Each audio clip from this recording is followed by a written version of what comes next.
The Ashtalingams are 8 sacred Shivalingams located at the 8 cardinal and intercardinal directions around Arunachala Hill in Thiruvannamalai, Tamil Nadu, each representing a guardian deity or Dikpala and offering specific spiritual benefits during the sacred Girivalam or circumambulation, symbolizing protection, clearing karma, health, wealth, spiritual growth, crucial for completing the holy circuit.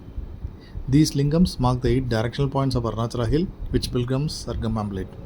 Worshipping each lingam as you pass it amplifies the spiritual benefits of the pilgrimage, said to burn lifetimes of karma and lead to self-realization. Not many of us are aware that similar Ashtalingams, one for each direction, are found around the Vedapureeswarar temple in Thiruverkadu. These lingams are located over a total distance of 24 kilometers around the Vedapureeswarar temple, and several people undertake to visit all 8 lingams on special days like full moon days, new moon days, Mondays, monthly Shivratri, etc.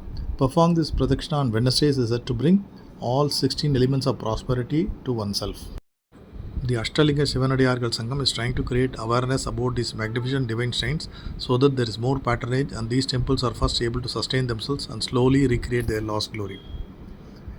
History of the Ashtalingams. When sage Agastya was going down south to balance earth during the celestial wedding of Lord Shiva and Parvati, he installed Shivalingams at several places.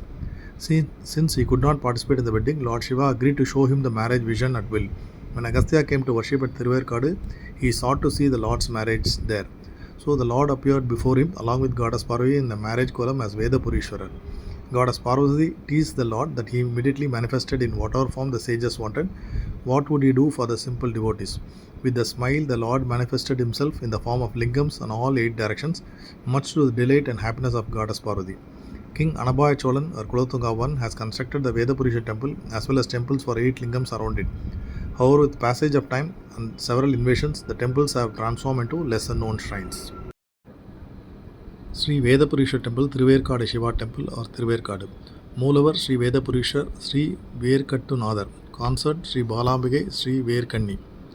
This is the 23rd Devaram Padal Petra Sivasthalam of Thondai Nadu at Thiruverkadu, a part of Chennai in Thiruvallur district. The temple is on the banks of the river Kuvam, which flows from north to south. Since the river flows from north to south and the temple is situated on the banks, is considered equivalent to Kashi. The Murka Nayanar, one of the 63 Narmans, is from this place. Shekilar in his Periyapuranam describes Thirugnana Sambandha's arrival with his disciples to Thiruverkadu after worshipping Lord Shiva, Sri Kalasthesar of Kalasthi. In this Shekla mentioned the name of the Kuvam river as Pali. Thirugnana Sambandha has sung hymns in praise of Lord Shiva of this temple. The 15th century saint Arunagirinathar worshipped Murugan of this temple and also sang hymns. Lord Murugan has a bow and arrow which is very unique in this temple.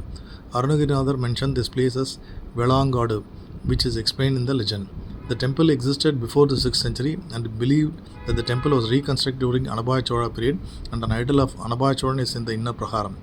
There were about 11 inscriptions recorded in this temple and these inscriptions are not legible to read. From the inscription, the temple was again reconstructed during Rajendra Chola I's second son Kulothunga period.